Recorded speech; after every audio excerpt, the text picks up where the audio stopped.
అన్నపూర్ణమ్మ గారు, మీ కోడలు అర్చనే మాకు దొరికిన స్వప్న అని తెలియక మేమీ పెళ్లికి. మీరు మాత్రం ఏం చేస్తారులేండి, ఇదంతా మా కర్మ. కర్మ కాదు అత్తయ్య, ఇది మీ కర్మ కాదు, ఇదంతా మీ చిన్న కోడలు చేసిన కుట్ర. అవునమ్మా, ఈ నాటకాన్నంతా ఆడించింది ఆ రాక్షసే. చిచి, సౌందర్య ఇంత పాపాను కొడిగట్టిందా? ఎందుకు? ఎందుకేంటి నాన్నగారు, అసూయ ద్వేషం ఎంత పనినైనా చేయిస్తాయి. అవునమ్మా, నువ్వు చెప్పింది అక్షరాల నిజం. లేకపోతే సౌందర్య ఇంత నాటకం ఎందుకు ఆడుతుంది? స్వప్న తన ఫ్రెండ్ అని, తన అసలు పేరు రూప అని, తను అనాథ అని మమ్మల్ని నమ్మించాలని ఎందుకు ప్రయత్నిస్తుంది? ఎంతో తెలివిగా అర్చన తన తోటికోడలనే నిజాన్ని దాచిపెట్టి మమ్మల్ని ఎందుకు మభ్యపెడుతుంది? మంచితనం నటిస్తూ అనుక్షణం మోసం చేస్తూ మా కళ్ళ గంతలు కట్టి చివరికి ఇప్పుడు ఎవరిని నిందించి మాత్రం ఏం లాభం ఉంది? జరిగిన దాంట్లో తప్పంతా నాదే. ఆఖరిదాకా అర్చనని అపార్థం చేసుకున్నందుకే. పెద్దాడా, ఎందుకురా బాధపడతావు? జరిగిన దాంట్లో నీ తప్పే ఉంది. నా తప్పే నాన్న, ముమ్మాటికి ఇదంతా నా తప్పే. కాదురా, ఇదంతా ఆ దేవుడు ఆడిస్తున్న ఆట. కాకపోతే యాక్సిడెంట్లో అర్చన తన గతాన్ని మర్చిపోయి స్వప్నగా మారిపోవడం ఏమిటి? తను నిన్ను ద్వేషిస్తుందనుకుని మరో పెళ్లికి సిద్ధపడుతుందనుకుని నువ్వు భ్రమపడ్డం ఏమిటి? అంతేకాదండి, ఈ నిప్పులాంటి నిజాన్ని తన గుండెల్లోనే దాచుకుని మీ రాంప్రసాద్ కళ్యాణ్ పెళ్లి ఏర్పాట్లన్నీ తనే దగ్గరుండి చేశాడు. చూడు బాబు, ఆడదాని మెళ్ళో ఉండే పవిత్రమైన మాంగల్యం విలువేంటో నాకు తెలుసు. ఆ మాంగల్య బంధమే ఇవాళ ఈ అనర్థం జరగకుండా కాపాడింది. అవునరా, అర్చన నీ భార్య, అగ్నిసాక్షిగా నువ్వు పెళ్లి చేసుకున్న నీ అర్ధాంగి.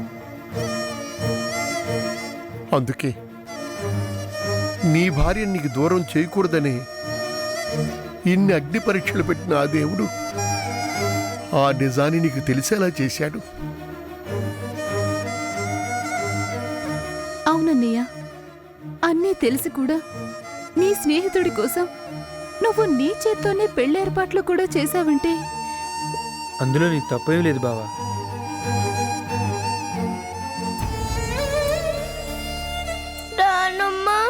అమ్మకేం కాదు కదా? కాదమ్మా, మీ అమ్మకేమీ కాదు.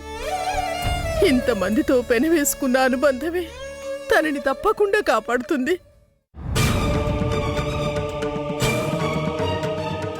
అవును, అర్చనకేమీ కాదు. నా ఇంటి పెద్ద కోడలికి, నా ఇంటి మహాలక్ష్మికి ఏమీ కాదు.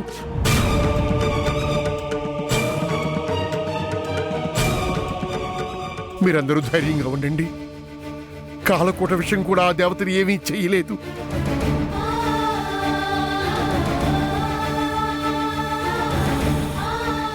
అర్చన తప్పకుండా బతుకుతుంది, తప్పకుండా బతుకుతుంది.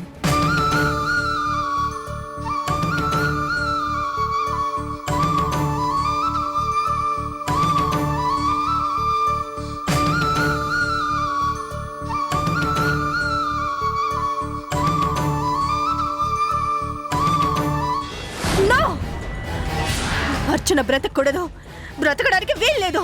అది చావాలి, చచ్చి తీరాలి. ఎందుకు ఇలా జరిగింది? ఎంత గొప్పగా ప్లాన్ చేశాను, ఎంతగా అందరినీ నమ్మించాను. నిశ్చితార్థం జరిపించి శుభలేఖల్ని వేయించి పెళ్లి పీటల దాకా తీసుకొస్తే మొత్తం తలక్రిందులైపోయింది. ఇప్పుడు ఇప్పుడు నేనేం చేయాలి చెప్పు మమ్మీ, నేనేం చేయాలి? ఎందుకంత టెన్షన్ పడతావు? ఆ అర్చన బతికినప్పటి సంగతి కదా. బ్రతికితేనే, బ్రతికిపోతేనే నేనేం చేయాలి? ఇప్పుడు నా గురించి అందరికీ తెలిసిపోయింది. ఎంతో గుట్టుగా అది స్వప్నగా ఉండగానే దాని జీవితాన్ని కాల రాయాలి అనుకుంటే ఇప్పుడు గుట్టు రట్టయిపోయింది. ఇన్నాళ్ళు నేను ఆడిన నాటకం మొత్తం బయటపడిపోయింది. బయటపడిపోతే ఏం చేస్తారు? తల కొట్టి మొలేస్తారా? హ, ఇప్పుడు వాళ్ళందరూ చచ్చిన పావులు. నిన్ను ఏమీ చెయ్యలేరు. మమ్మీ, నన్ను వాళ్ళు ఏదో చేస్తారని భయపడట్లేదు. అది ఆ అర్చన కోలుకొని ఇంటికి తిరిగొస్తే ఏం జరుగుతుందా అని ఆలోచిస్తున్నాను. ఏం జరుగుతుంది? మహా అయితే ఇంత జరిగాక కూడా సిగ్గు లేకుండా ఆ రాంప్రసాద్ దాన్ని ఏలుకుంటాను అంటే పెద్ద కోడలిగా మళ్ళీ ఆ ఇంట్లోకి అడుగు పెడుతుంది, అంతేగా? కాదు మమ్మీ, నాకు తోడి కోడలుగా ఆ ఇంటికొస్తుంది. ఇంత చేసి కూడా నేను దాన్ని ఆపలేకపోతే అది నన్ను చూసి పగలబడి నవ్వుతుంది. ఒసే సౌందర్య, ఆ రోజు ఏమన్నానో గుర్తుందా? ఈనాటికైనా గెలుపు నాదే అన్నాను, గెలిచి చూపించాను అంటుంది. నన్ను చూసి ఎగతాళిగా నవ్వుతుంది. అర్చన అర్చన అంటూ దాన్ని అందరూ నెత్తిమీదకి ఎక్కించుకుంటే పల్లకిలో ఊరేగుతున్నట్టు అది నేల మీద నిలబడిపోయినట్టు నేను ఎలా ఎలా మమ్మీ భరించేది? ఈ సౌందర్య తల కొట్టుకునైనా చస్తుందేమో కానీ తల వంచుకొని బ్రతకలేదని నీకు తెలుసు కదా మమ్మీ. ఎలా? విజయ్ గర్వంతో అది సూటిగా నా కళ్ళల్లోకి చూస్తే ఓడిపోయినట్టు నేను అలా ఉండిపోతే ఎలా?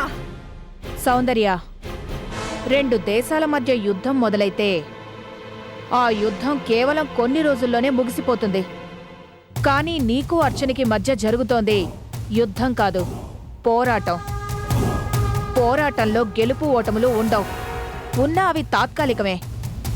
ఒక అడుగు వెనక్కి వేసినంత మాత్రాన అది నీ ఓటమి కాదు, దాని గెలుపు అంతకన్నా కాదు. ఎగ్జామ్స్ లో నాకంటే దానికి 1 మార్కు ఎక్కువ వస్తే నేను భరించలేను. అలాంటి నేను బ్రతుకు పరీక్షలో దాని ముందు 1 క్షణం ఓడిపోయినా నేను ప్రాణాలతో ఉండలేను. కత్తులతో పొడిస్తే భరించొచ్చు, తుపాకీతో కాలిస్తే తట్టుకోవచ్చు. కానీ ఆ అర్చన సాధు జంతువులా కనిపిస్తూనే నన్ను చూసి ఎగతాళిగా నవ్వుతుంది. రక్తం చిందకుండానే ఎదుటి మనిషిని చిత్రవద చేసేలాగా నవ్వుతుంది మమ్మీ. ఆ నవ్వుని నేను భరించలేను. నా వల్ల కాదు. సౌందర్య, ఓటమి కన్నా భయంకరమైందేంటో తెలుసా? భయం. నీ కళ్ళల్లో అలాంటి భయం నాకు మొట్టమొదటిసారిగా కనిపిస్తోంది. ఒక్కసారి భయం అనే పిరికితనం మొదలైతే నీ శత్రువే కాదు, నీ నీడ కూడా నిన్ను గజగజ వణికిస్తుంది. ఓ మామూలు ఆడదాన్లా నీ చేత కన్నీళ్లు పెట్టిస్తుంది. నా ఈ సౌందర్య పుట్టింది ఓ మామూలు ఆడదానిలాగా బ్రతకడానికి కాదు, తల ఎత్తుకొని శివంగిలా బ్రతకడానికి. అది అలా ఉండాలి నా కూతురంటే. ఇదే పౌరుషంతో నిలబడు, ఇదే పంతంతో కలబడు, ఇదే ప్రతీకార జ్వాలతో నీ బుర్రకి పదును పెట్టు. నీ శత్రువుని గెలిచే మార్గమేమిటో, అది నీ దారికి అడ్డు రాకుండా, ఆ ఇంటి గుమ్మమే తొక్కకుండా చేసే అద్భుతమైన ప్లాన్ ఏంటో ఆలోచించు.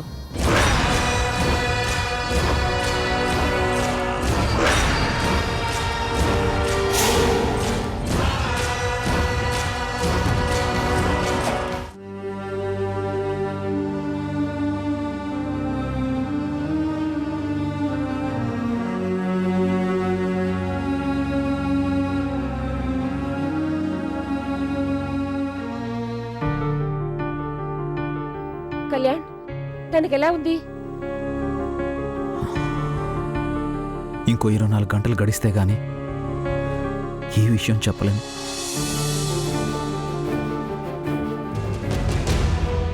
ప్లీజ్ అంకుల్, మా అమ్మని కాపాడండి అంకుల్. నేను డాక్టర్ని మాత్రమేనమ్మా, దేవుణ్ణి కాదు.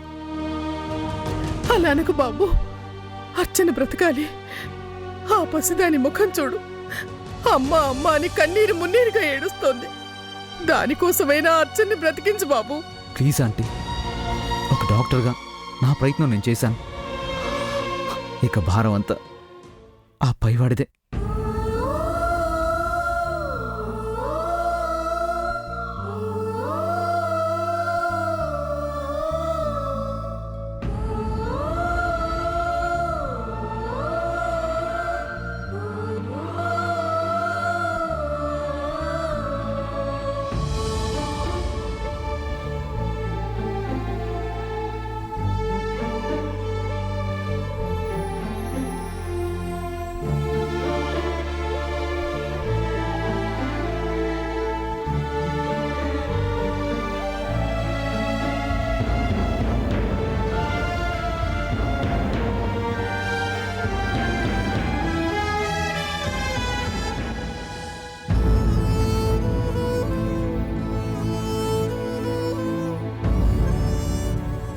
అర్చన, I'm sorry, I'm so sorry. నన్ను క్షమించు అర్చన, ప్లీజ్.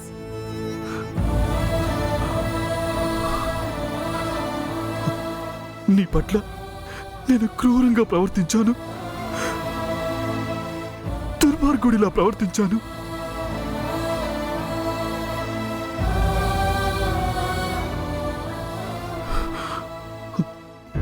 ఈ లోకంలో ఏ భర్త చేయకూడనంత దారుణంగా నీ మెళ్ళో తాళిని కూడా తెంచేసి నిన్ను ఇంట్లోంచి బయటికి పంపించేశాను. నేను మూర్ఖుణ్ణి, కళ్ళుండి కూడా నిజాన్ని చూడలేనంత గుడ్డివాణ్ణి.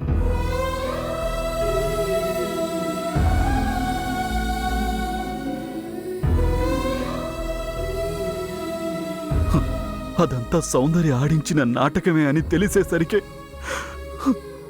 నువ్వు నా నుంచి దూరంగా వెళ్ళిపోయావు.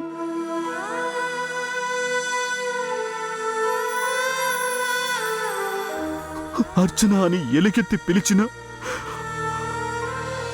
పలకనంత దూరంగా నీ గతాన్ని కూడా మరిచిపోయిన స్థితిలో అప్పుడు కూడా నిన్ను అపార్థమే చేసుకున్నాను.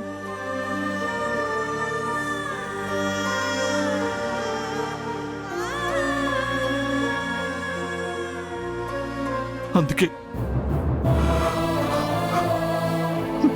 ఇంత ఘోరం జరిగిపోయింది.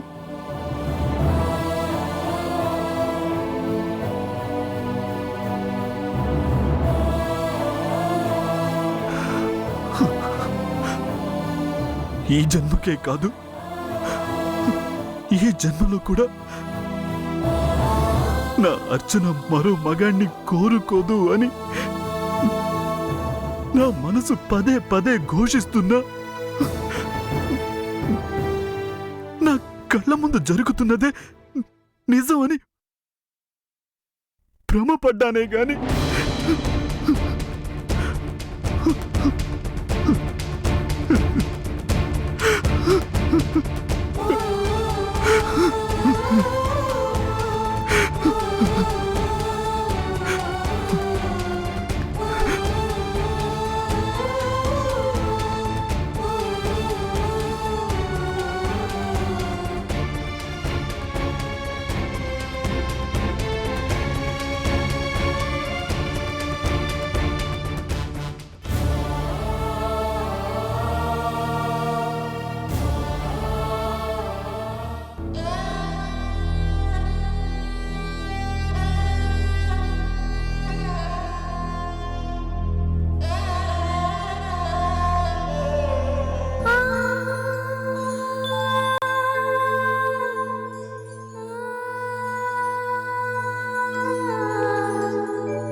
అంకుల్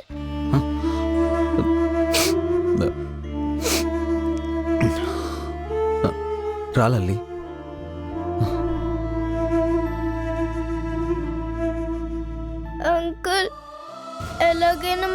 అమ్మని బ్రతికించండి ప్లీజ్. లల్లి ఏంటిది? అవును అంకుల్, నాకు మా అమ్మ అంటే ప్రాణం.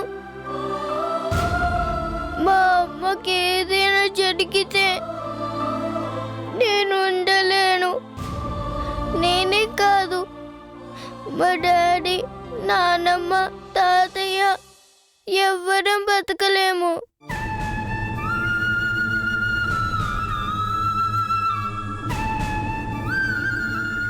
లల్లి నేను కూడా మీలాంటి మనిషినేనమ్మా, దేవుణ్ణి కాదు. అంకుల్, మా సైన్స్ టీచర్ చెప్పింది కన్ను తీసి కన్నుని, గుండెని తీసి మరో గుండెని ఆపరేషన్ చేసి పెట్టచ్చు అని.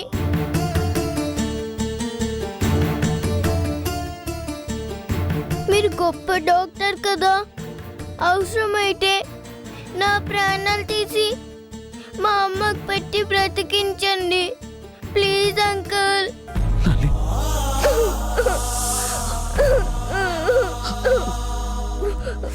నాకు అమ్మ కావాలి, అమ్మ కావాలి.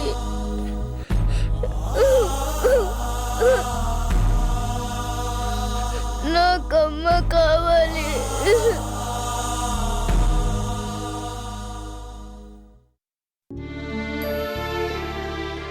అమ్మగారు, ఈ జ్యూస్ తాగండి.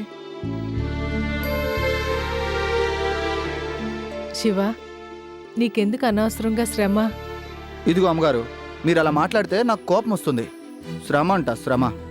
నేనేమాత్రం కష్టపడిపోతున్నానని? అయినా పడితే మాత్రం తప్పేంటంట?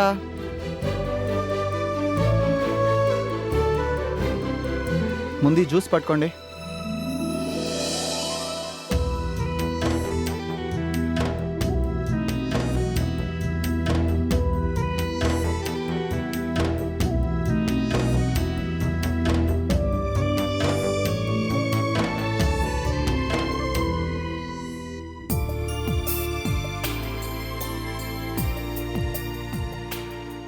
అమ్మగారు, నా చర్మం ఒలిచి మీకు చెప్పులు కుట్టించినా మీ రుణం తీర్చుకోలేనమ్మా.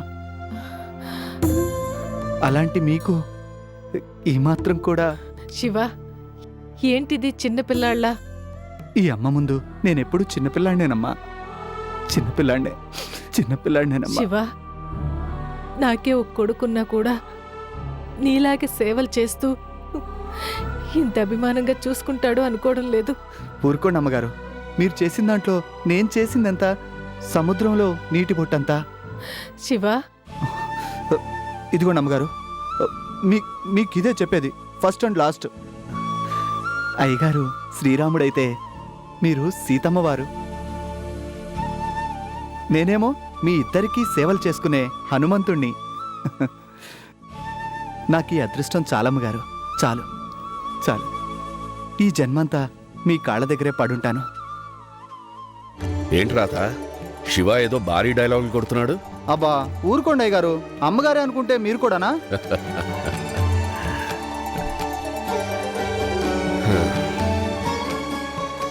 ఎలా ఉంది రాత? బానే ఉందండి. ఏమండి, మిమ్మల్ని ఒక మాట అడగనా? ఒక మాట ఏంటి, 1000 మాట్లాడుగు. నువ్వు ఏది అడిగినా ఓకే. ఏమండి, ఈ పాటికి స్వప్నకు పెళ్ళైపోయి ఉంటుంది కదూ? నాకు చూపు రాగానే స్వప్నం చూడాలి అనుకున్నాను, కుదరలేదు. స్వప్న పెళ్ళి నా కళ్ళారా చూడాలి అనుకున్నాను, అది కుదరలేదు. కనీసం ఇప్పుడైనా వాళ్ళింటికి వెళ్ళి చూసొద్దామండి. ఇప్పుడా? ఈ స్థితిలోనా? నాకేం కాదండి, కన్నబిడ్డలా నా కన్నీళ్లు తుడిచి గోరుముద్దలు తినిపించి నూరారా అమ్మా అని పిలిచింది. నా మొక్కు తీర్చడం కోసం గుళ్ళో ఆ దేవుడికి దీపం వెలిగించింది. నా కోసం ఇంత చేసిందే. అలాంటి అమ్మాయిని అక్షింతలు చల్లి చల్లగా సుఖంగా సుమంగళిగా ఉండమ్మా అని ఒక్కసారి దీవిస్తే కాని నా మనసు కుదుట పడదండి. సరే, అలాగే వెళ్దాం. చెప్పండి, ఎప్పుడు వెళ్దాం? ఇప్పుడు బయలుదేరదామా? రాధ, ఇవాళే నువ్వు హాస్పిటల్ నుంచి వచ్చావు, రేపు వెళదాం. రేపు తప్పకుండా తీసుకెళ్తారు కదూ? అలాగే. నా మాట మీద నమ్మకం లేదా? ప్రామిస్, రేపు తప్పకుండా తీసుకెళ్తాను. ఏమండి, కొత్త పెళ్లి కూతురుగా మెళ్ళో పసుపు తాడు మెరిసిపోతూ స్వప్న ఎంత సంతోషంగా ఉంటుందో కదండి.